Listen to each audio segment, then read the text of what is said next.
Have you ever stood in your kitchen, staring at the bottles of oil lined up on the counter, and wondered which one is really safe for your heart? Maybe you've heard that olive oil is the gold standard, but then someone tells you avocado oil is better, while another friend swears by coconut oil. For those of us over 50, these aren't just small decisions. They are choices that can literally influence how long and how well we live. Many of us have already sat in a doctor's office and heard the words high cholesterol, plaque buildup, or heart risk. That moment stings. It's a reminder that the habits we once had when we were young and invincible now carry consequences. The way we cook, the oils we drizzle, the food we fry, it all adds up, one plate at a time, one decade at a time. That's why today I want to talk with you heart to heart about which cooking oils are safest for your heart, not in some cold scientific lecture, but in the spirit of sharing wisdom, guidance, and hope, so you can feel empowered every time you step into your kitchen. When I was younger, I didn't think twice about grabbing whatever oil was cheapest on the grocery shelf. Vegetable oil, corn oil, canola oil, it all seemed the same to me. But once I crossed into my 50s, I started noticing things. My energy wasn't as steady, my doctor began watching my blood pressure, and I realized that family history of heart disease wasn't just words. It was a reality knocking at my door. That was the turning point when I started to look at oil not as just an ingredient, but as medicine or poison, depending on the choice I made. And that's the perspective I want to share with you. Science tells us that oils are basically fats, and fats can either protect your heart or harm it. The key lies in the types of fat. Saturated fats, found in butter, lard, palm oil, and coconut oil, tend to raise LDL cholesterol, the so-called bad cholesterol that clogs arteries. On the other hand, unsaturated fats, especially monounsaturated and polyunsaturated fats, can help reduce LDL and even raise HDL, the good cholesterol that clears your arteries. But the story doesn't stop there. The way oils react to heat, their smoke point, and how they're processed all matter more than most people realize. Take olive oil, for example. Extra virgin olive oil has been celebrated for decades, thanks to the Mediterranean diet, which is associated with lower heart disease and longer life expectancy. Olive oil is rich in monounsaturated fats and antioxidants like polyphenols, which reduce inflammation, one of the root causes of heart problems. Some critics argue that olive oil isn't the best for high heat cooking because it has a lower smoke point. But here's the truth. In normal home cooking, whether sautéing vegetables, simmering a sauce, or even roasting, extra virgin olive oil holds up just fine. The science shows that olive oil remains stable even at temperatures we commonly use in our kitchens. That's why I consider olive oil not just safe, but a cornerstone oil for anyone who wants to protect their heart. Now let's talk about avocado oil. It's newer on the scene, often marketed as the modern olive oil, and there's good reason for that hype. Avocado oil has an even higher smoke point, making it perfect for grilling, roasting, or stir-frying without worrying about harmful compounds forming. Like olive oil, it's packed with monounsaturated fats and vitamin E, which supports blood vessel health. Personally, I love the subtle buttery taste it gives, especially when I roast vegetables. The downside? It can be expensive, and not all brands are created equal. Some bottles labeled avocado oil are blended with cheaper oils, so you need to check labels carefully. But if you can get pure cold-pressed avocado oil, it's a heart-friendly choice that also gives you flexibility in the kitchen. Then there's canola oil. For years, health professionals promoted it as a healthy option because it's low in saturated fat and high in omega-3s. And that part is true, at least in theory. The challenge with canola oil is that most of what's sold is highly refined, often from genetically modified crops, and the refining process strips away much of the beneficial nutrients. Some research even suggests that refined canola oil may promote inflammation, which is the very thing we want to avoid for heart health. So while canola oil isn't necessarily the worst, I would say it's no longer my go-to, especially when there are better natural options available. And what about coconut oil? This one sparks heated debates. Some claim it's a miracle oil that helps with weight loss and brain function, while others warn it's just saturated fat in disguise. Here's the reality. Coconut oil is about 90% saturated fat, far higher than butter or lard. Yes, some of those fats are medium-chain triglycerides, which may be metabolized differently, but the bulk still behaves like traditional saturated fat in your body, raising LDL cholesterol.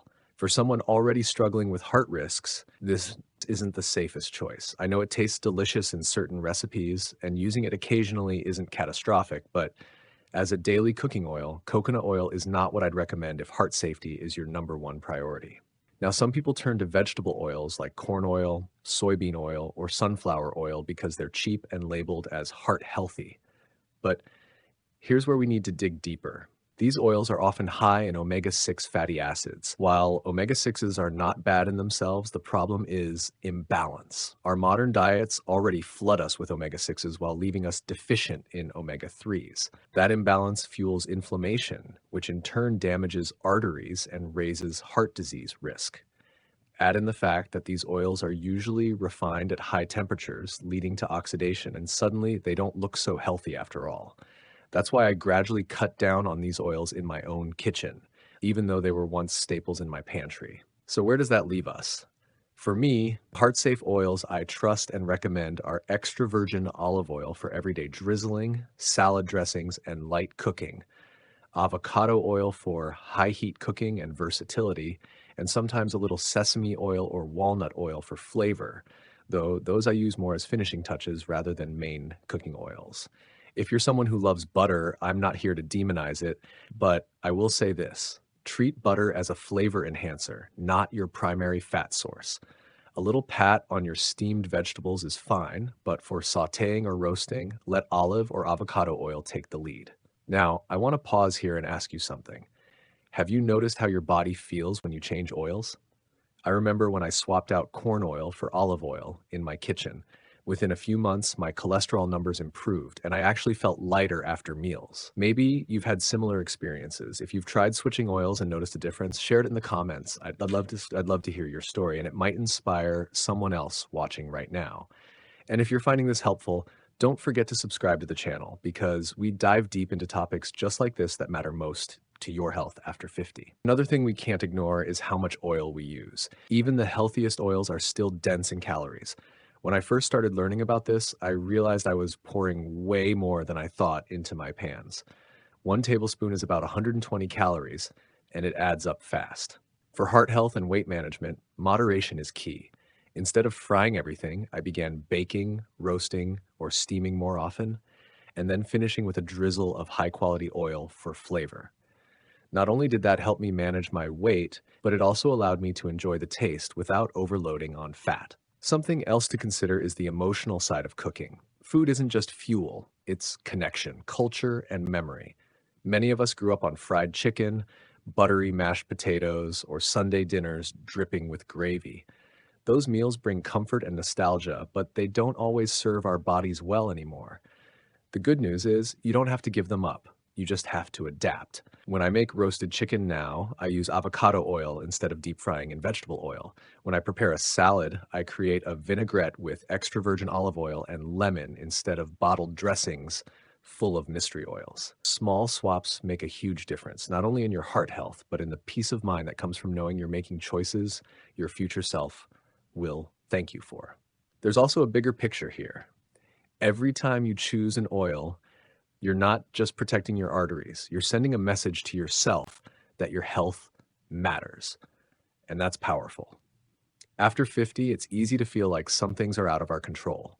We can't change genetics, we can't turn back the clock, but we can absolutely choose what goes into our pan tonight.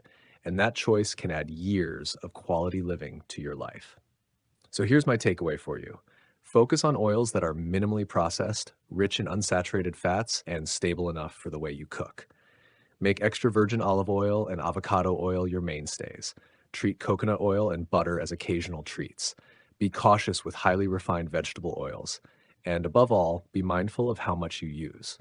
That's a strategy not only backed by science, but lived out in kitchens like mine, and maybe soon in yours too. Before we wrap up, let me ask, what's the oil that dominates your kitchen right now? And after hearing this, do you feel ready to experiment with something new? Drop your answer in the comments because sharing your experiences might be exactly what someone else needs to hear today. And if you haven't already, hit that subscribe button because your health journey doesn't stop here. Together, we're going to explore so many more ways to keep your body strong and your heart beating steady. Remember this, your kitchen can be your greatest ally in the fight for heart health. It's not about deprivation or fear. It's about wisdom, balance, and love for yourself and those who share your table. Every drizzle of olive oil, every roasted vegetable, every thoughtful choice is an act of care for your future. And at 50, 60, 70, or beyond, that future still holds so much promise. So let's cook not just for flavor, but for life.